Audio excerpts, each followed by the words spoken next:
আমি ৭১ স্বাধীনতা দেখি নাই, ৭১ যে মুক্তিযুদ্ধ হয়েছিল সেটা দেখি নাই, কিন্তু এই ২৪-এর মুক্তিযুদ্ধ আমি স্বচক্ষে দেখেছি। রাজশাহীর দুর্গাপুর উপজেলায় ২০২৪ সালের জুলাই আগস্টে ছাত্র জনতার গণ অভ্যুত্থানে আহত ও শহীদদের স্মরণে একটি বিশেষ স্মরণসভা অনুষ্ঠিত হয়েছে। আমি ওইখানে গিয়ে হাঁটাচলা করতে পারছিলাম না। এই অবস্থাতেও আমার ওইখানে গিয়ে জামিন নিতে হয়েছে। বৃহস্পতিবার দুপুর 12:30টার দিকে উপজেলা প্রশাসনের আয়োজনে উপজেলা পরিষদের হলরুমে এই স্মরণসভা অনুষ্ঠিত হয়। উক্ত স্মরণসভায় উপজেলা নির্বাহী অফিসার জনাব সাবরিনা শারমিনের সভাপতিত্বে বক্তব্য রাখেন রাজশাহী জেলা জামায়াতের সহকারী সেক্রেটারি নুরুজ্জামান লিটন। তিনি বলেন, যিনি দম্ভ ভরে বলেছিলেন যে হাসিনা পালায় না, হাজার হাজার লক্ষ লক্ষ নেতা কর্মীদের রেখে সেই প্রথমে পালিয়েছে, আর তার চামচারা পালিয়েছে পরে। ছাত্ররা, সাধারণ জনতা, শিশু পর্যন্ত নিরাপদ ছিল না, বাড়িতে নিরাপদ ছিল না। সররাগুলিতে শিশুরা আহত হয়েছে, নিহত হয়েছে। আমরা এই সমস্ত আহত ভাইদের সরকারের তহবিল থেকে চিকিৎসার জন্য দাবি করছি। নিহত ভাই বোনদের এবং সাধারণ মানুষ যারা নিহত হয়েছেন তাদেরকে, তাদের পরিবারে যারা উপযুক্ত ব্যক্তি আছেন সরকারি চাকরি পাওয়ার, তাদেরকে সরকারি চাকরির জন্য আমরা দাবি জানাচ্ছি, এবং তাদের পরিবার যাতে সচ্ছলভাবে চলতে পারে এই ধরনের কার্যকরী ব্যবস্থা গ্রহণের জন্য, শুধুমাত্র ফটো সেশন নয়, কার্যকরী ব্যবস্থা গ্রহণের জন্য সরকারের কাছে আমরা দাবি জানাচ্ছি। পাশাপাশি ছাত্ররা সংস্কার কথাটা এখানে বারবার আসছে। সংস্কারটা কি? শুধুমাত্র একটি কোটা সংস্কার বলা হয় নাই, এখানে সারা দেশের রাজনীতির ক্ষেত্রেও সংস্কারের কথা বলা হচ্ছে। আমাদের গঠনতন্ত্র অর্থাৎ সংবিধানকে সংস্কারের কথা বলা হচ্ছে। অফিস আদালতে যে ধরনের কার্যকলাপ বিগত সময়ে চলেছিল, ঘুষ, দুর্নীতি, ঠিকাদারিতে যেই ধরনের অনিয়ম হচ্ছিল, রাস্তা কার্পেটিং করার পরের দিন মুরগির পায়ের আঁচড়ে কার্পেটিংটা উঠে গেছে, এই ধরনের দৃষ্টান্ত আছে। পর্দা কেলেঙ্কারি আমরা দেখেছি, আমরা এগুলো আর দেখতে চাই না। সরকারি কেনাকাটার ক্ষেত্রে স্বচ্ছতা আমরা চাই। এ সময় বক্তব্য রাখেন উপজেলা বিএনপির আহ্বায়ক মোহাম্মদ কামরুজ্জামান আয়নাল। আমি শুধু এটুকুই বলতে চাই যে ফ্যাসিস্ট সরকার এই দেশের নিরীহ নিপীড়িত নিরীহ জনগণের উপর যেভাবে প্রায় 15টি বছর নির্যাতন নিপীড়ন চালিয়ে গেছেন, সেই নির্যাতন নিপীড়নের এবং খুনের বিরুদ্ধে ছাত্র জনতা যখন ঝাঁপিয়ে পড়লেন যে এটা আর হতে দেওয়া যাবে না, কেননা এই সন্তান কার, এই ছেলে কার, এই জনতা কার, কেননা ওনারা শুধু একটা ফ্যাসিস্ট সরকার হিসাবে একটা দলকে, একদলীয় শাসনতন্ত্র কায়েম করতে গিয়ে শুধু নিজের দলকে, নিজের ছেলেদেরকেই প্রতিষ্ঠিত করার জন্য চেষ্টা করেছিলেন। তাই এই ছাত্র জনতা সহ গণতন্ত্রকামী জনগণ সবাই ঝাঁপিয়ে পড়ল। এ সময় আরও বক্তব্য রাখেন জুলাই আগস্টের আহত ছাত্র মমিনুল ইসলাম।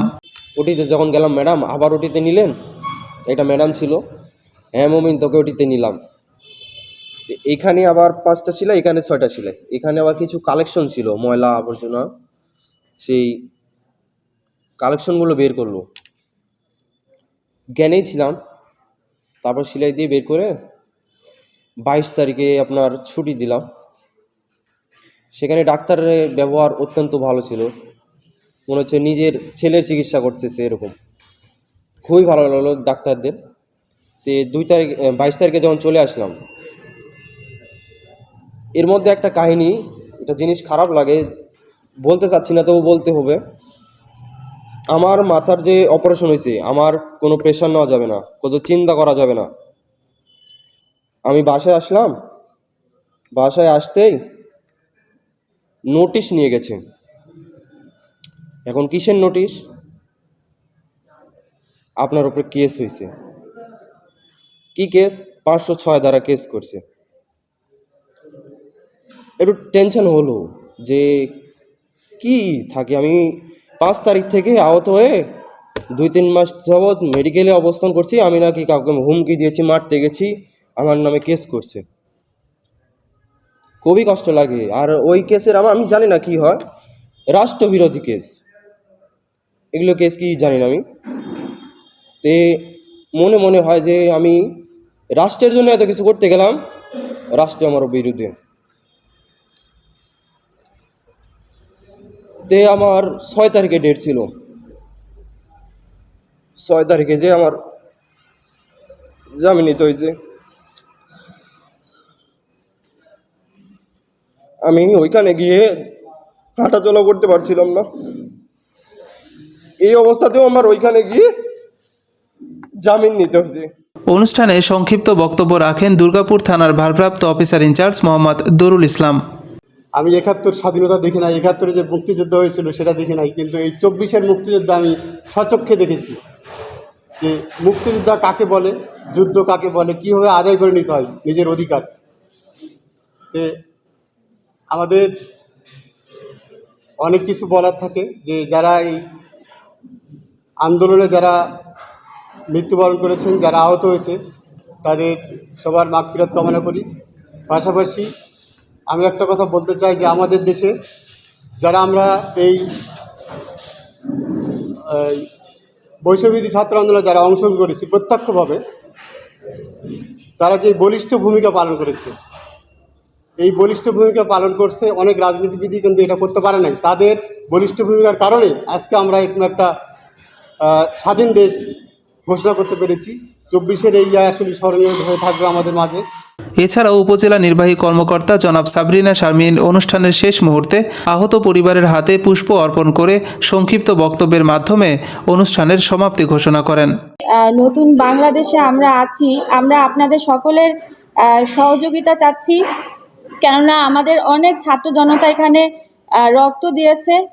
রক্তের বিনিময়ে আমরা নতুনভাবে এখন আমরা বাঁচার স্বপ্ন দেখছি। অনেকে প্রতিবন্ধী হয়েছে, আমাদের অনেক ছাত্র জনতা তাদের চোখ দৃষ্টিশক্তি হারিয়েছে, অনেকে নিহত হয়েছে, এবং আমার যতদূর স্বাস্থ্য মন্ত্রণালয়ের যে রিপোর্ট আছে সেই মোতাবেক 18,000-এর বেশি মানুষ আহত হয়েছে। তো এই কথাগুলো যেন আমরা ভুলে না যাই, আমরা যেন এগুলো অন্তরে রাখি, এবং সেই মোতাবেক আমরা যেন নতুনভাবে আমাদের বৈষম্যহীন যে বাংলাদেশ, সেই সমাজকে যেন আমরা নতুন করে গড়তে পারি, এই ব্রত যেন আমরা সবাই রাখি।